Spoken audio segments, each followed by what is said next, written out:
Welcome to Fluent English Daily, the professional way to master the English.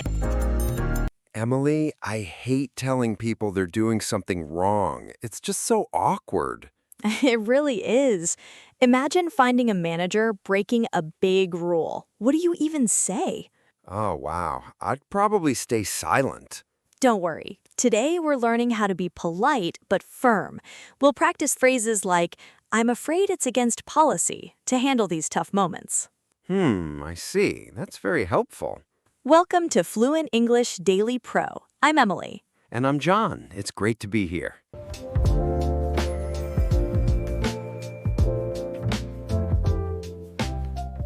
So, John, we were talking about how hard it is to tell someone they are doing something wrong. It is especially hard at work, right? Oh, definitely. I always worry that the other person will get angry, or maybe they will think I'm being mean. I understand. But in this story, Anna has a very big problem. She goes down to the warehouse to talk to Mr. Ingle. He is the manager there.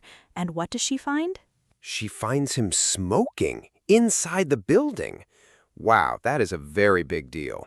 It really is. It's against the law and it's against the company rules. It's dangerous, too, because there are so many boxes in a warehouse. I see. So Anna cannot just walk away. She has to say something. But Mr. Ingle is a manager. He has been there a long time. Anna is quite new. Exactly. She is nervous. Think about you or Anna, John. You walk into a room and it's full of smoke. What is the first thing you feel? I think I would cough. And then I would feel a bit shocked. I would probably say, "Oh, you were smoking." But that's not very professional, is it? No, not really. It sounds a bit like a surprise, not a request. Anna needs to be firm but very polite. She uses a great phrase first. She says, "Would you mind not doing that, please?" Would you mind not doing that, please? That is a very soft way to start. It's a question, but it's also a request. Right. When we say, "Would you mind," we are being very respectful. We are asking for permission to ask them to stop. It's much better than saying, "Stop smoking." I see. It gives the other person a chance to be polite back. But Mr. Ingle is a bit difficult, isn't he? He doesn't want to stop. No, he doesn't. He thinks it is his warehouse and he can do what he wants. So Anna has to use a stronger phrase. She says, "I'm afraid it's against company policy." Oh, I'm afraid. I like that. We're not actually scared, right? No, we aren't scared. In English, when we say "I'm afraid" at the start of a sentence, it just means "I am sorry to tell you this bad news." It makes the sentence sound less like an attack. Aha, so I'm afraid it's against company policy. Policy is just a fancy word for rules, right? Exactly. Company rules. By saying company policy, Anna is saying it is not my rule, it is the company's rule. This helps because Mr. Ingle cannot be angry with Anna personally. She is just following the rules. That is very smart. It takes the pressure off Anna. But Mr. Ingle is still being a bit stubborn, isn't he? He says he has been doing it for years. Right. He's a bit grumpy. So Anna uses another phrase. She says, "I'm sorry to have to ask you this, but..." And then she asks him again to put it out. I'm sorry to have to ask you this, but... Wow, that is a long one. It is long, but it is very useful.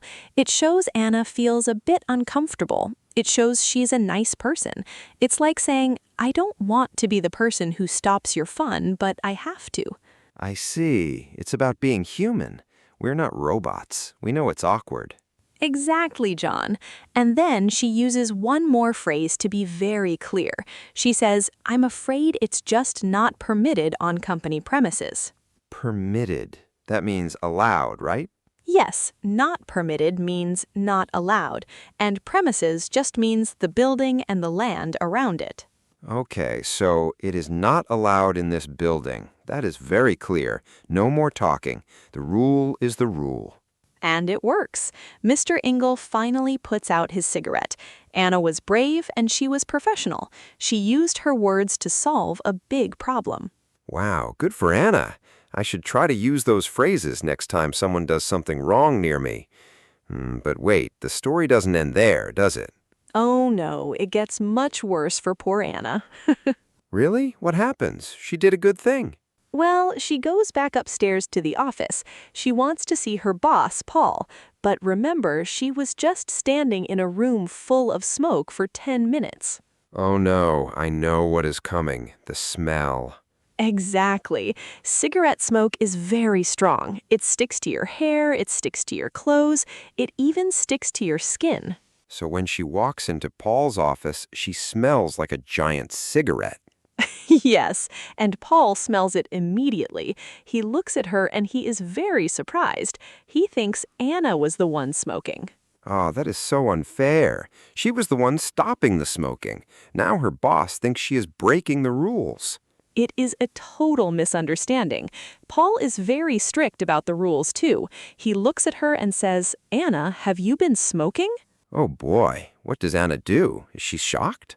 She is shocked. She doesn't know what to say at first. It's a very difficult situation. She just spent all that energy being polite to Mr. Ingle, and now she has a new problem with Paul. I feel so bad for her. It's like she is being punished for doing the right thing. It feels that way, but this happens in real life sometimes. We try to help and things go wrong. Now Anna has to explain the whole story to Paul without making Mr. Ingle look too bad, but also making sure Paul knows she's innocent. That is a lot of talking. I hope she remembers her polite phrases. I think she will. She's getting very good at it. But John, think about the smell. Have you ever been in a situation like that, where you smell like something you didn't do? Maybe after a barbecue. I go home and my wife thinks I have been sitting by a fire all day, but I was just eating. Exactly. Smoke is very sticky. It follows you. And for Anna, it followed her right into a meeting with her boss. It's a good lesson. If you have to deal with a smoker, maybe stand near a window. That is a very good tip, but the real lesson here is about the language. Let's look at those phrases one more time because they are so helpful for everyone listening. Right. The first one was, "Would you mind not doing that, please?" I think I can use that for many things, like if someone is talking too loudly on their phone. Yes, perfect. Would you mind not talking so loudly, please? It's very kind. And the second one, "I'm afraid it's against company policy." Maybe if a customer wants a discount that I cannot give? Exactly. I'm afraid it's against our policy to give a discount today. It makes it about the rule, not about you. I see.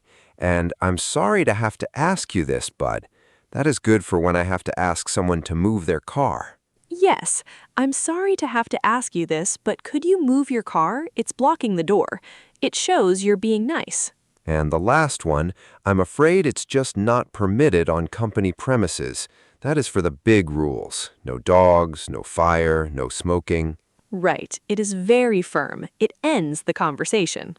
Anna is really growing in her job. She is learning how to speak like a professional, even when things are awkward. She really is.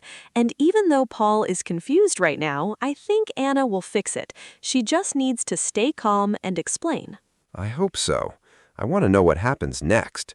Does Mr. Ingle get in trouble? Does Paul believe her? Well, we'll have to wait and see. But for now, we should think about how we can use these words in our own lives.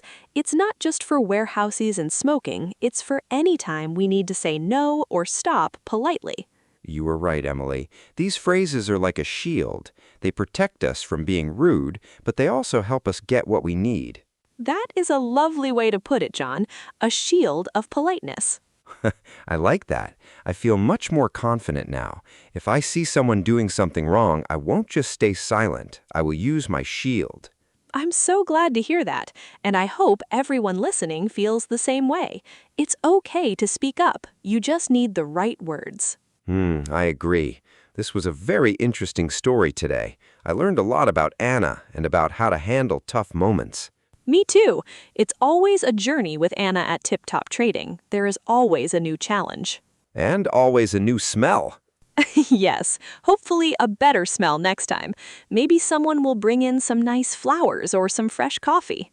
Oh, I would love a coffee right now. Talking about all this makes me thirsty. Well, before we go and get a coffee, why don't we tell our friends what to do if they enjoyed this? Oh, yes. If you liked learning these phrases with us, please let us know. We love hearing from you. We really do. Tell us, have you ever had to tell someone to stop doing something at work? Was it awkward? What did you say? You can write to us or leave a comment. We read all of them. And don't forget to practice these phrases. Try saying them out loud while you're walking or driving. Would you mind not doing that, please? It feels good to say it. It really does. I'm going to practice "I'm afraid it's against policy" while I wait for my coffee. Just don't say it to the barista unless they are doing something very strange. Good point. I will be careful. Well, we have some great words to look at in more detail now. We are going to move on to our vocabulary section where we can really break down these expressions. I'm ready. Let's look at those words more closely.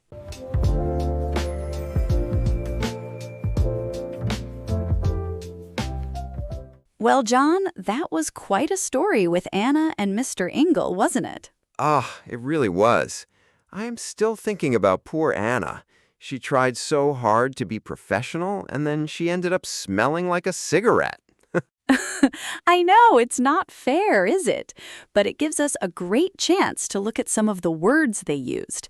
Are you ready to dive into our vocabulary? Aha, I am definitely ready. I have my imaginary notebook ready. You don't need a notebook, John. Just listen. Let's start with a phrase that Anna used to be very polite. She said, "Would you mind not doing that?" Would you mind? I hear that a lot in movies. It sounds very British. It is very common in British English, but people use it everywhere to be polite. It's a way to ask someone to do something or stop doing something without being bossy. So if I say, "Would you mind," I'm being kind. Exactly. It's much softer than saying stop or don't. If you say stop smoking, it sounds like an order, but would you mind not smoking sounds like a polite request. Oh, I see. Even if you are the boss, it is nice to use "would you mind." Right. It keeps the relationship friendly. Now, do you remember what Anna said when she had to give the bad news? She said, "I'm afraid." Yes, I'm afraid it's against company policy. But Emily, Anna wasn't scared of Mr. Ingo, was she? She didn't look afraid. That's a great point, John. In this case, I'm afraid doesn't mean you are scared. It's just a polite way to say, I'm sorry to tell you this, or I have some bad news. Oh, so it's like a little warning. Like, hey, I'm about to say something you might not like. Precisely. It's a softener. We use it to make a no sound a bit more gentle. For example, if you ask me for coffee and I don't have any, I could say, I'm afraid we are out of coffee. Oh, that would be very bad news. But I understand. It sounds much nicer than just saying no coffee. Exactly. It shows you care about the other person's feelings. I like that. It's very useful. And what about the next part? Against company policy. Policy. That's a word we hear a lot in offices. Do you know what it means, John? Is it like the rules? Yes, exactly. A policy is just a formal word for a rule. A company policy is a rule that everyone in the company must follow. So, against policy means you're breaking the rules.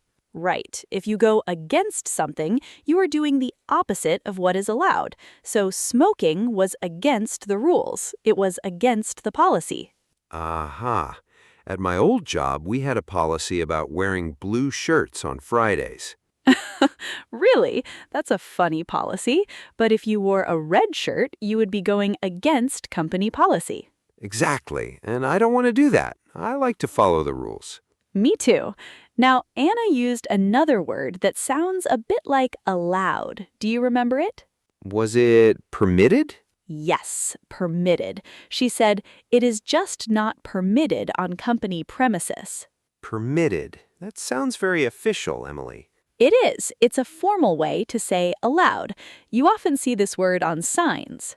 Oh, like dogs not permitted. Exactly. Or parking not permitted. In a workplace, using formal words like permitted can help. It makes the rule sound very serious and official. It's not just Anna saying don't smoke, it's the whole company saying it's not permitted. I see. It's not her personal rule. It's the big rule. Right, and she mentioned the company premises. That's a funny-looking word, isn't it? Premises. Does it mean the office? Yes, but it's more than just the office. Premises means the whole building and the land it sits on. So the office, the warehouse, the kitchen, and even the parking lot are all part of the company premises. Oh, okay. So if Mr. Ingle wants to smoke, he has to leave the premises. He has to go out to the street. Exactly. He has to step off the company property. That's a good word to know. I see it on signs, too, like private premises. Yes, it just means this building is private. You are becoming an expert, John. I'm trying. It's all very interesting. But what about the word confront? You used that word earlier. Ah, yes, to confront. Anna had to confront Mr. Ingle about his smoking. That sounds a bit scary, like a fight in a movie. It can feel scary, but to confront someone just means to talk to them directly about a problem. So instead of ignoring the problem, you face it. Yes, if someone is doing something wrong, you go to them and you talk about it. You confront the issue. Wow, Anna was very brave to confront the warehouse manager. He seemed a bit grumpy. He did, but that's why those polite phrases are so important. They help you confront a problem without starting a big fight. Right, you use your shield of politeness to confront the problem. I love that you remembered the shield. It's the perfect way to think about it. And then at the end, there was a misunderstanding. Poor Anna. Oh, a misunderstanding. That is such a common word. Do you know what it means? Is it when someone gets the wrong idea? Exactly. Miss means wrong, and understanding is, well, understanding. So a misunderstanding is a wrong understanding. Like when Paul thought Anna was smoking. Yes, he saw her, he smelled the smoke, and he thought, Anna is a smoker. He had the wrong idea. It was a misunderstanding. I hate it when that happens. It's so hard to explain the truth sometimes. It really is. You feel like everyone is looking at you, but you didn't do anything wrong. Poor Anna. She was just doing her stock management. Aha, that's our last expression for today, stock management. That sounds like a very big, important job. Well, it is important. Stock refers to the products a company sells. For tip-top trading, that means the plastic lemons. Right, the lemons. And management means taking care of things or organizing them. So stock management is just making sure you know how many lemons you have, where they are, and if they are ready to be sent to customers. So Anna was just counting the lemons and checking on them. Exactly. She was doing her job, being a good worker, and that's when she found the smoke. It's funny how a simple job like stock management can lead to such a big problem. That's life in an office, John. You never know what will happen when you walk into the warehouse. True. Well, I feel much better about these words now. Policy, permitted, premises, they all make sense. I'm so glad. They are very useful words for anyone working in an English-speaking office. They really are, and they help us sound more professional, too. They do. Now, I have a question for our listeners. Which of these words was your favorite, or maybe there's a word you found difficult? Oh, yes, tell us. Did you know what premises meant before today? I didn't. We love to hear from you. It's so nice to know we are learning together. It really is. And you know what, Emily? I think it's time for us to try using these words ourselves. I think you are right, John. It's time to move from listening to practicing. I'm ready. Let's do some practice.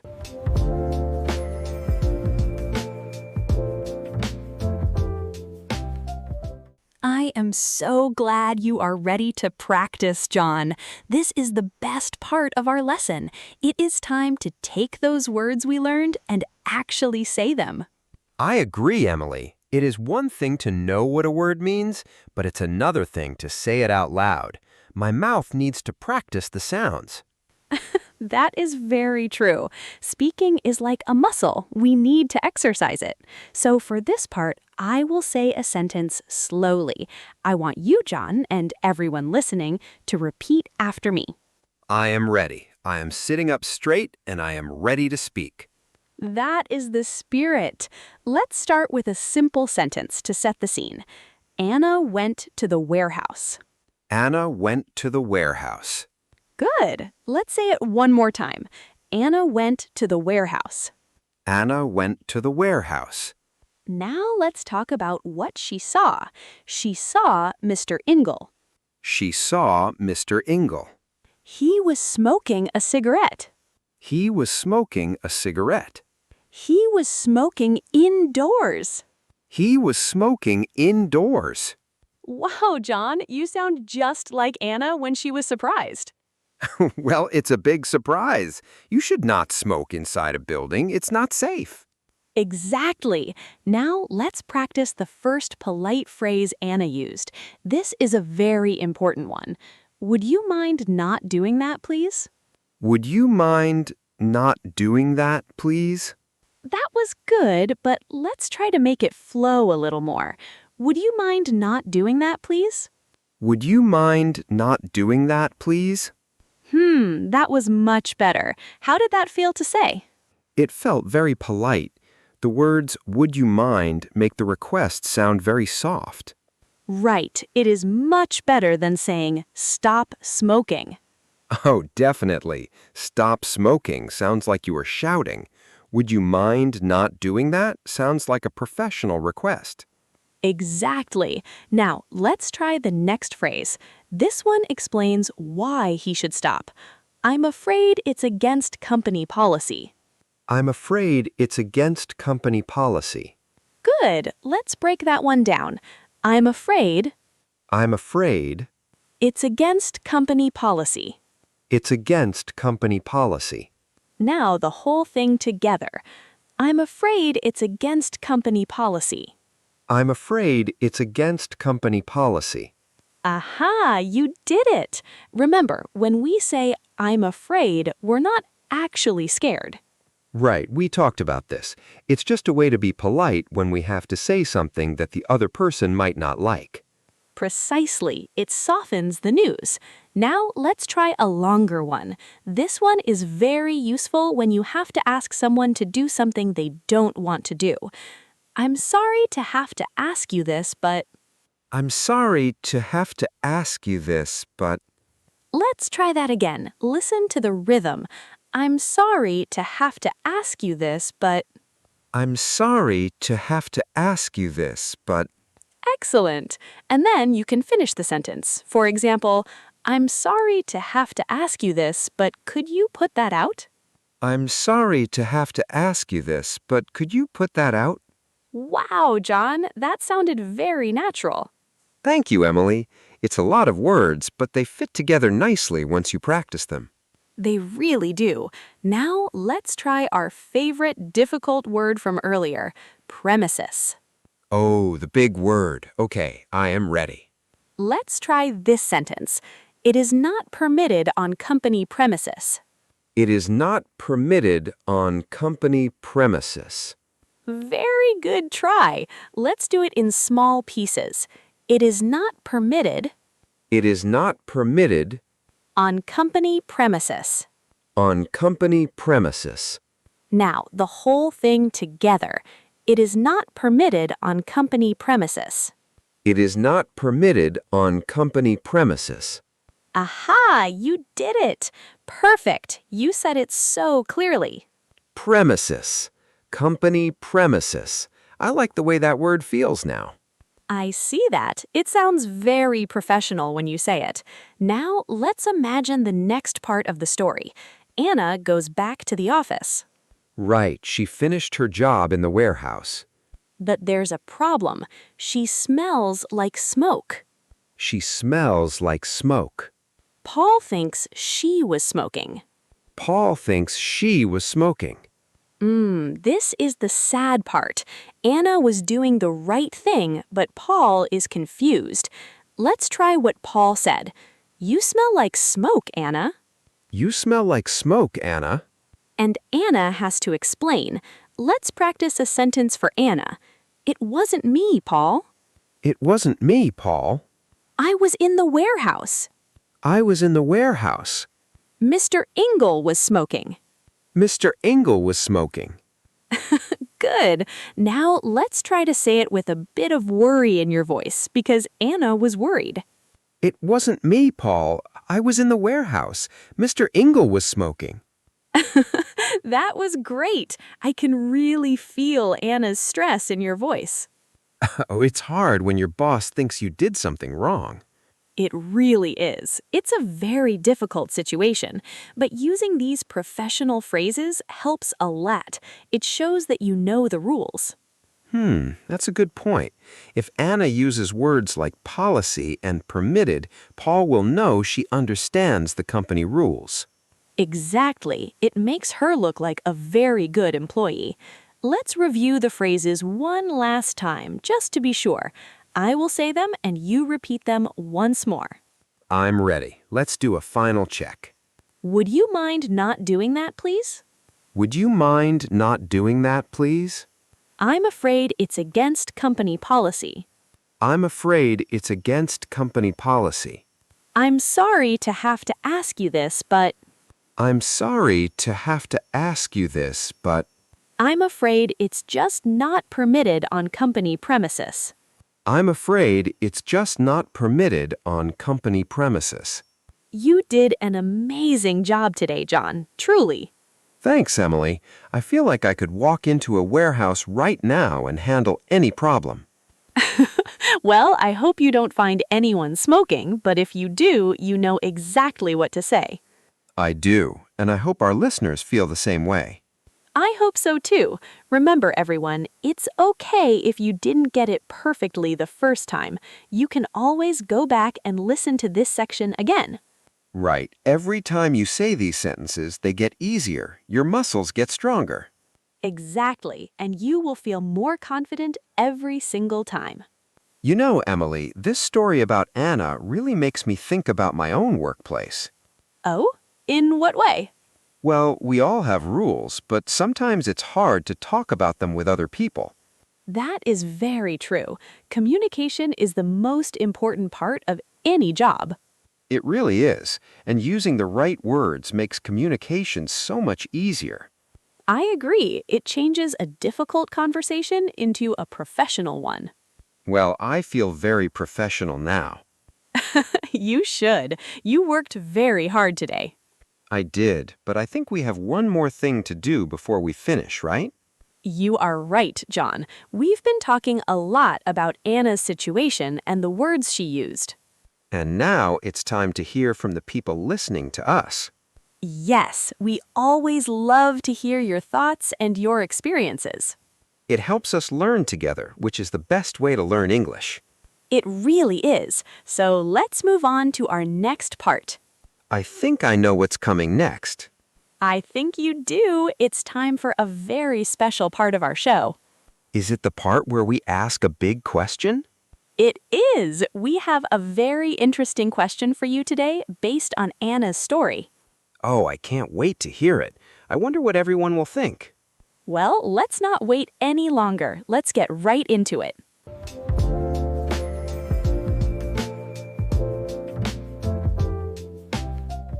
Yes, John, it is time for our question of the day.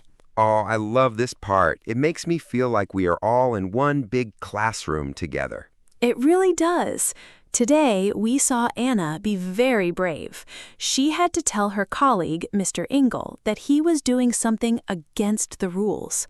Right. It wasn't easy for her. I think many of us feel nervous in that situation. Exactly. So, our question for you today is, have you ever had to tell a coworker or a friend that they were doing something wrong? How did you feel? That is a great question, Emily. It can be very scary to speak up. It can. Let's look at some example answers to help our listeners think about their own stories. Good idea. Here is the first one. Yes, I once told a coworker to stop talking loudly on the phone.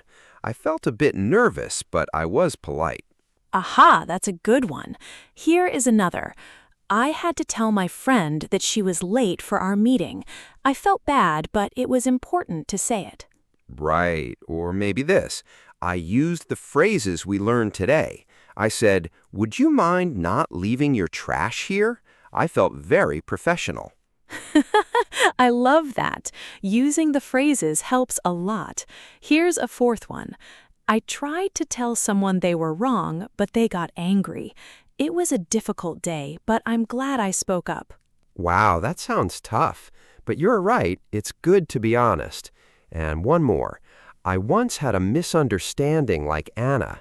My boss thought it was I the one making the mistake. I felt frustrated, but I explained the truth calmly. Those are wonderful examples.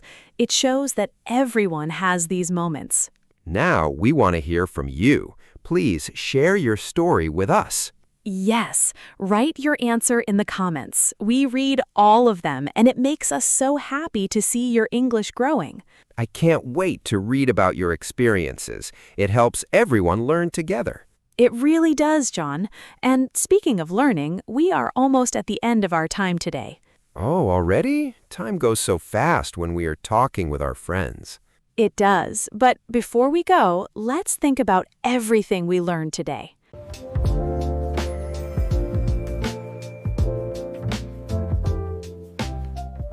Today was really special, wasn't it? We saw how Anna stayed calm, even when things got difficult. Yes, it's a good reminder for all of us. Speaking up is hard, but using the right words makes a big difference. Exactly, John. And even if people misunderstand us, like Paul misunderstood Anna, we can always explain the truth later. Right. Learning English is just like that. Sometimes we make mistakes or people don't understand us right away, but we keep trying. That's so true. You are doing a great job. Every word you learn is a step forward. I agree. Thank you for spending your time with us today. It really means a lot to us. It does. We hope you feel more confident. We certainly do. Take care of yourself, and we will see you in the next episode. Goodbye for now, my friends. Goodbye, everyone. See you soon. Congratulations on making it all the way through the lesson with Emily and John. If you found this video helpful, don't forget to hit the subscribe button right in the center of your screen so you never miss our next lesson. You can also check out more videos right over here on the left or right side. We've picked them just for you. Thanks for watching, and we'll see you in the next video.